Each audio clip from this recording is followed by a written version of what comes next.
పెద్దవాళ్ళు ఒక మాట చెప్తారు, నీ జీవితం పండాలి అంటే నీకు పూజ వచ్చా రాదా వదిలే, నీకు వేదం తెలుసా తెలీదా వదిలిపెట్టేసేయి, నువ్వు ఉపనిషత్తులు చదువుకున్నావా చదువుకోలేదా వదిలిపెట్టేయి, రామాయణ భారత భాగవతాలు తెలుసుకున్నావా లేదా వదిలిపెట్టేయి, దక్షిణామూర్తి యొక్క మూర్తిని చూస్తూ కూర్చోవడం నేర్చుకో, అదొక్కటి నేర్చుకో చాలు.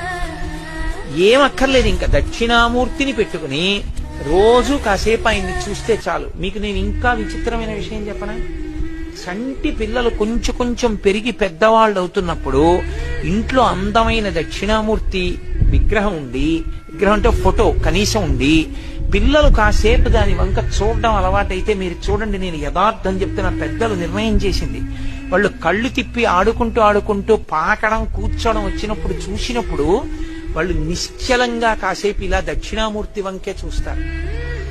పిల్లలు చిన్నతనంలో దక్షిణామూర్తి వంక అలా ఎదురుగుండా కూర్చుని చూస్తే 2 ఫలితాలు వస్తాయి. అపమృత్యు దోషం పోతుంది, సరస్వతి కటాక్షం కలుగుతుంది. అందుకే అసలు ఇంట దక్షిణామూర్తి ఫోటో లేని ఇల్లు ఉండరాదు. అంత మంగళప్రదమూర్తి ఎవరు అంటే దక్షిణామూర్తియే.